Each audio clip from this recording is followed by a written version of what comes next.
사람 이야기 12편. 물형의 성정. 소음은 양이 작은 것으로 상징은 물입니다. 소음인을 좌뇌형은 구름형으로, 우뇌형은 물형으로 나누었습니다. 소음은 절기로는 겨울이요, 인사로는 노년기를 뜻합니다. 사사는 간직하다, 사형은 작다, 사성은 두려움, 사덕은 정으로 올바름이고, 맛은 짠맛이고, 감각은 귀, 즉 청각입니다. 소음인은 겨울로 인생의 노년기에 해당합니다. 바르게 간직하는 것이 겨울의 미덕입니다. 사형이 작고 삼위가 짠맛인 것은 무엇이든 저장을 잘하는 특징이 있기 때문입니다. 씨앗을 생각하면 좋은 비유가 됩니다. 씨앗은 그 작은 몸 안에 장차 거목이 될 모든 장치를 다 갖추고 있습니다. 바르게 간직해야 다음에 오는 봄을 기약할 수 있는 것이죠. 소음인을 관통하는 마음은 두려움입니다. 무엇이든 바르게 하지 못할 것을 두려워하는 마음으로 걱정이 많다는 뜻입니다. 감각이 청각이라는 것은 가장 먼저 소리를 듣고 위험을 알아차린다는 말과 같습니다. 진화의 긴 역사에서 이런 능력은 시족의 생존에 결정적인 역할을 했을 것입니다. 청각은 보거나 냄새를 맡거나 만져볼 필요가 없는 감각이기 때문에 멀리 있는 위험도 소리로서 가장 먼저 알아차립니다. 초식 동물이 귀가 크고 청각이 발달한 이유입니다. 그러면 소음인 중에서 좌뇌형인 구름형을 먼저 알아보겠습니다. 구름형. 팔귀에서는 손풍으로 상징이 바람이며 들어간다는 뜻을 지니고 있습니다. 그러나 팔성정에서는 구름이고 그 성질은 까다로움입니다. 까다롭지 않으면 씨앗을 바르게 저장할 수 없는 것이죠. 동물로는 독수리와 같은 맹금류에 해당하는데 동물의 상징 중 유일하게 하늘에 있는 동물입니다. 소음인의 감각은 청각, 즉 듣는 것입니다. 따라서 소문에 아주 민감합니다. 구름은 물이 양기를 받아 하늘에 올라 차가운 공기를 만나 형성된 것입니다.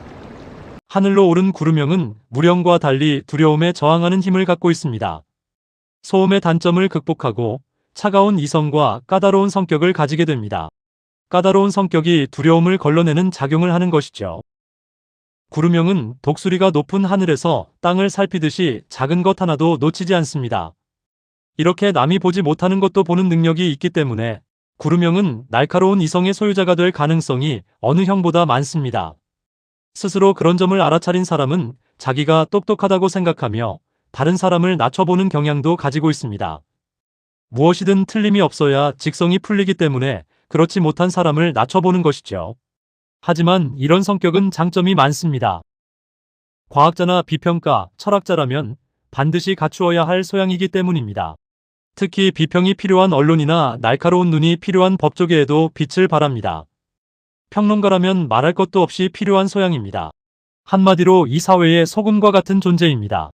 구름형은 자신에게도 까다로운 기준을 갖고 있지만 타인에게도 까다롭습니다. 하지만 자신에게 까다로운 경우와 타인에게 까다롭다는 것은 전혀 다른 문제입니다. 이런 사람이 상사로 있다면 부하 직원들은 괴롭습니다. 자신의 기준을 부하에게도 강요하기 때문입니다. 이런 강요는 따라하기가 힘든 경우가 대부분입니다. 대부분 자기 자신을 위해 그렇게 하는 것이지만 성격이기도 한 것이죠. 성공한 과학자나 비평가 중에 많이 있으며 특히 철학자들 중에는 이런 성격이 많이 발견됩니다. 구름형이 공감 능력을 키워 사회적 감성을 키우게 되면 뛰어난 사람이 됩니다. 동학을 창시한 수은 최재우가 그런 사람입니다. 철학자인 엠마뉴엘 칸트, 사피엔스의 저자 유발 하라리, 동양 철학자 도올 김용옥 선생도 구름형으로 생각됩니다. 구름의 미덕은 그것이 비가 되어 대지를 적시는 데 있습니다. 수은 큰 선생님이 소낙비가 되어 내렸다면 도올 선생은 보슬비가 되어 지금도 내리고 있다는 것이 다를 뿐입니다. 분명 이 두 사람은 앞으로도 대한민국 정신문화의 길잡이가 될 것을 굳게 믿어 의심치 않습니다. 조선시대는 소위 신하라는 자들은 백성을 위한 정치는 온데간데 없고 온갖 사화를 일으키며 기득권 싸움에만 몰두했습니다. 끼리끼리 때를 지어 모여 먹구름을 만들고 끝내 비가 되어 내리지 않는다면 답답한 일이 아닐 수 없습니다. 서양 세력이 물밀듯이 들어오던 19세기 말엽에는 권문세가가 다 해먹는 세도 정치로 조선이라는 나라는 풍전등화에 놓이게 됩니다. 이렇게 중차대한 시기에 수은 최재우가 나타나 동학이라는 새로운 깃발을 높이 들어올렸습니다. 동학은 그 당시에 물밀듯이 밀려오던 서학에 정면으로 맞서는 정신문화운동이었습니다. 수은 최재우는 1824년에 태어나 37세에 득도를 하고 38세부터 포덕을 하다가 41세의 서학을 사술했다는 죄목으로 참수를 당했습니다. 그가 활동한 시기는 채 2년 반이 되지 않습니다. 그럼에도 불구하고 동학이 조선 사회에 널리 퍼진 것은 그가 펼친 사상의 힘과 보편성을 말해줍니다. 엄밀한 의미에서 동학은 종교가 아니라 철학이고 사상입니다. 세계사적으로 보았을 때 동학의 가장 큰 업적은 하느님에 대한 수은의 생각입니다. 그가 득도하는 과정에서 만난 하느님과의 대화에서 그의 생각을 읽을 수 있는 것이죠. 수은은 하늘로부터 오심즉여심, 즉 내 마음이 곧 내 마음이다 라는 소리를 듣고 대각하게 됩니다. 수은은 서학의 하느님이 아니라 동학의 하느님을 만난 것이죠. 이런 치열한 정진 끝에 서양의 천주학을 극복할 수 있는 그만의 철학을 완성시켰습니다. 수은은 해월과 함께 인간이 인간답게 살 수 있는 공동체를 건설하려 노력했던 진정한 선각자였던 것이죠. 하느님의 마음이 곧 인간의 마음이라는 생각은 이 세상에 어떤 종교와 철학에도 없으며 수은이 처음 한 생각입니다. 수은의 사상은 사피엔스의 저자 유발 하라리의 생각과 묘한 대조를 이루고 있습니다. 그는 인간이 신이 부여하는 운명에서 벗어나 스스로에게 의미를 부여하는 인본주의 시대로 접어들었다고 진단합니다. 이렇게 과학과 손을 잡은 인본주의는 날개를 달아 신의 지위까지 넘보게 되었지만 그 자리에는 유기체인 인간이 아니라 과학이 만들어낸 무기체인 인공지능이 차지할 것이라고 경고합니다. 앞으로는 영토나 무기가 힘이었던 과거와 달리 인공지능에 축적되는 데이터가 힘의 원천이 될 것이라고 합니다. 생명기술 혁명과 정보기술 혁명이 합쳐져 만들어지는 빅데이터 알고리즘은 사람의 신체와 정신까지 재구성할 수 있으며 인간을 능가하거나 대신할 수 있는 시대가 곧 올 것이라 예언하고 있습니다. 앞으로 올 미래에는 소수의 슈퍼휴먼과 쓸모없는 대중으로 양분되고 지금 지구상의 인류는 호모사피엔스의 마지막 세대가 될지도 모른다고 말합니다. 인류의 미래가 결코 무지개 빛이 아니라고 말하고 있는 것이죠. 하라리는 인류가 직면한 문제를 예리하고 독특한 시각으로 파헤치고 우리가 어떻게 대처해야 하는지 미리 준비해야 한다고 경고합니다. 하라리의 미덕은 모든 문제에 대해 엄격하고 치밀한 논증을 거쳐 일반인뿐만 아니라 지식인 그룹에게도 우리를 다시 한번 돌아보게 한다는 점입니다. 그는 신이 가진 전지전능을 인간이 가지게 되는 물질 개벽 시대를 경고하고 있는 것이죠. 하지만 인류가 발명한 신에게는 전지전능한 힘만 있는 것은 아닙니다. 인간에 대한 사랑과 위대한 가르침이 함께 있는 것이죠. 짧고 굵게 살다 간 수은의 사상도 이 가르침 중에 하나라고 생각합니다. 수은은 하느님의 마음을 읽었고 그 마음이 내 마음과 같다는 것을 깨닫게 됩니다. 하라리는 신이 되려는 인간을 걱정했지만 수은은 하느님을 땅님에게로 내렸습니다. 사람이 곧 하늘이 된 것입니다.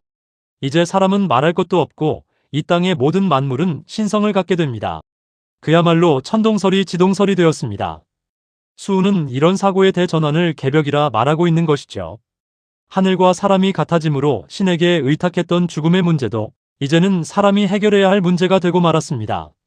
천지가 개벽할 일이 벌어진 것이죠. 동학이 말하는 개벽의 뜻을 이해하시겠습니까? 수은의 사상은 단순히 조선사회의 변혁에만 그치는 그런 조그마한 사상이 아닙니다.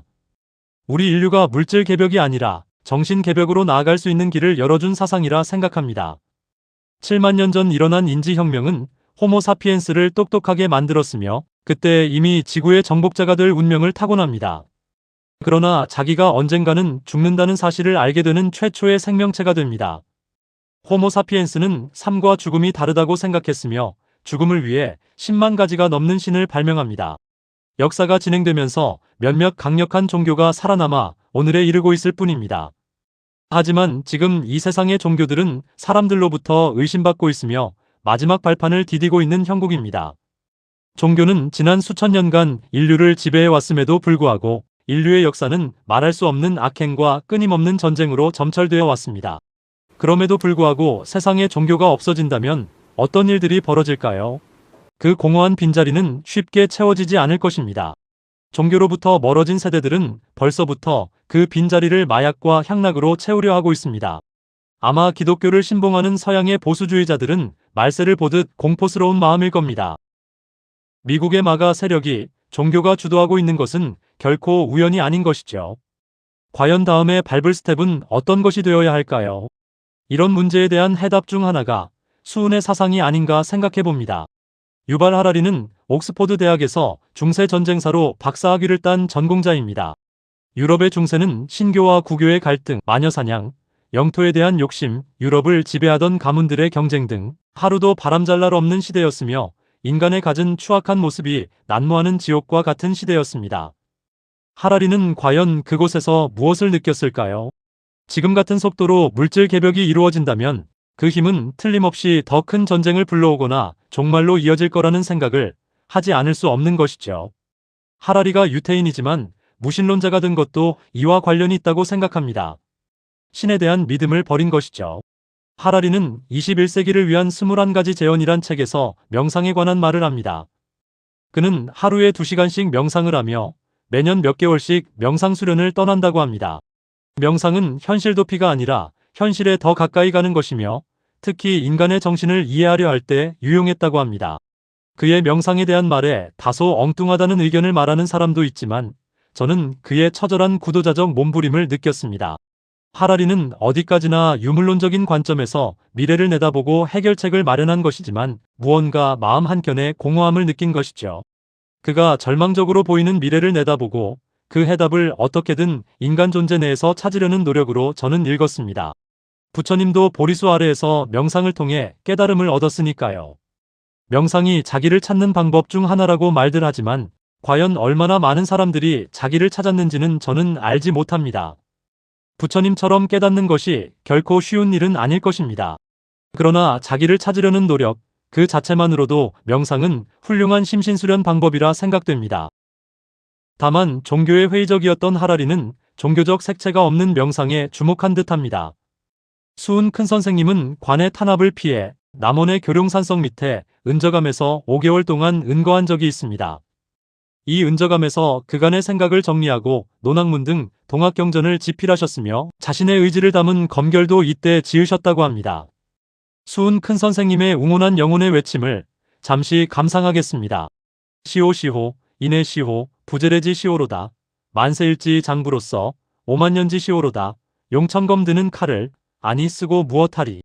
무수장삼 떨쳐 입고 이 칼 저 칼 넌짓 들어 호호망망 넓은 천지 일신으로 비껴서서 칼노래 한 곡조를 시오시오 불러내니 용천검 날랜 칼은 1호를 희롱하고 게으른 무수장삼 우주에 덮여있네. 만고명장 어디 있나 장부당전 무장사라 좋을시고 좋을시고 이내 신명 좋을시고. 어떻습니까? 어떤 일이 닥쳐도 물러서지 않겠다는 수은의 결기가 느껴지지 않습니까? 하라리가 타임머신을 타고 이 은저감에 나타나 수은을 만나는 장면을 상상해봅니다. 과연 이 둘이 만나면 어떤 일들이 벌어질까요? 막연한 상상의 나래를 펼쳐볼 뿐입니다.